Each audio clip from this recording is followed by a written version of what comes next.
Okay, welcome everyone. Thank you for joining us.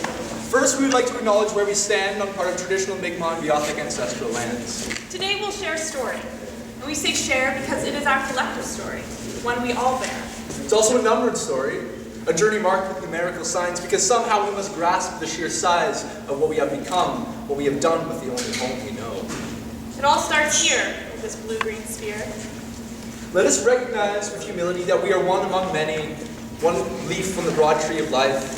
But through billions of years of forming and reforming, becoming and unbecoming, the small and wonderful planet we inhabit is now experiencing something unprecedented. It all began when we struck black gold, when we tapped the treasures of decayed life forms buried beneath the surface, and found they could be burned for energy. Fossil fuels, oil, gas, and coal. Energy straight from the ground, we had found the key to the future we could control.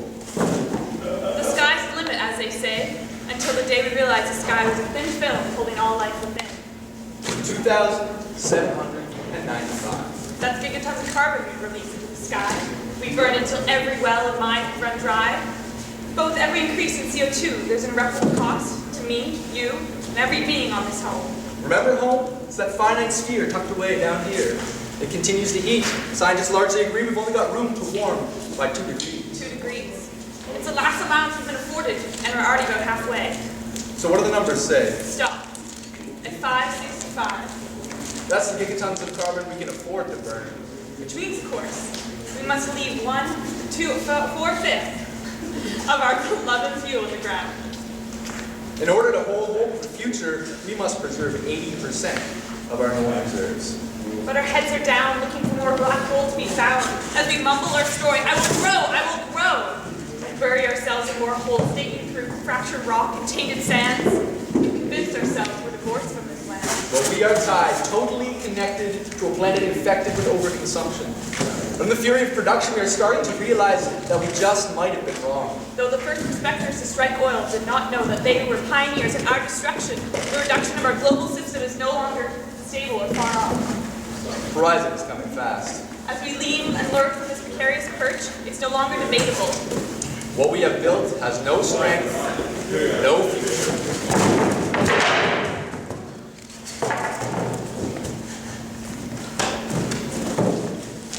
Remember how that story started? Blue-green sphere. Let us recall that everything is here, all the building blocks of continuous life. But what was our budget again? 565 gigatons afforded of the 2,795 afforded. That means 2,230 must lay to rest beneath our feet. And if we dare sing the song, true north, strong and free, we must quietly retreat, because 0% of our Arctic waters can be touched as we pursue a transition. As we build from our possibilities, pick up the pieces, and reshape our story. Though we may be on the brink, tools are being built to rethink how we feel our needs, our ideas, our progress, our future, and our freedoms. Places like this very institution dedicated to the concept of education. We are standing in a building whose walls are meant to safeguard the creation and sharing of ideas, debate, progression, a place where knowledge is not peddled but pursued, Critically, skillfully, collectively, independently of political sway, corporate meddling, and censorship. from this building's foundation to its administration, every facet is part of an educational experience.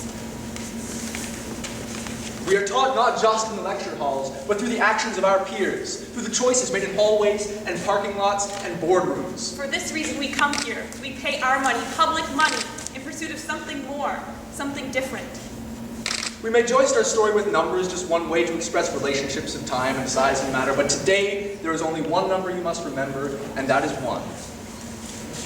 We have one Earth, one shared future. We have one first step to take. We have one commitment to make. I will be part of change. I will be part of change. We will be part of change. Together, we will walk away from fossil fuels. Thank you. Thank you.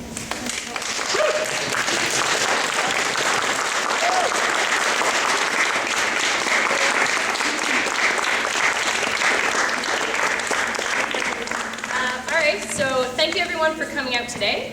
My name is Michaela Pai, and we're Divest MUN. We are part of a global fossil fuel-free movement and we're campaigning to get Memorial University to divest from the fossil fuel industry.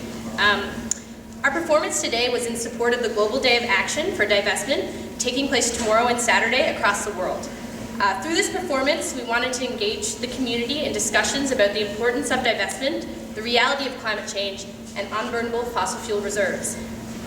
Our university invests money to generate returns, and many universities, including our own, are invested in the fossil fuel industry. Simply put, divestment is the opposite of investment. It is the action of pulling investments out of particular industries for ethical and/or practical reasons. Consumer choices and individual actions can help in reducing the effects of climate change, but ultimately, we cannot hope to make progress so long as our institutions fail to accept the reality of these non-renewable resources. We are calling for our universities, religious institutions, and communities to divest their funds from fossil fuel industry and lead the way to a renewable future. Here at home, we find ourselves also facing the complex issues of climate change and energy security. With the prospect of hydraulic fracturing at our doorstep, local artist and student of fine arts at Grenfell, Melissa Tremblett, has created the sculpture, which will be around longer than one day. So this is this fracking structure right here. With that, we would like to thank all of the supporters of the divestment movement, with the Farmer's Feast providing the tasty goodies, which you guys are all welcome to have. And for all of you for coming out and taking part in these important discussions. We invite you to eat and chat and ask questions, and also grab some hand-printed environmental valentines to make pink look a little bit more green this Valentine's Day. Thank you for coming.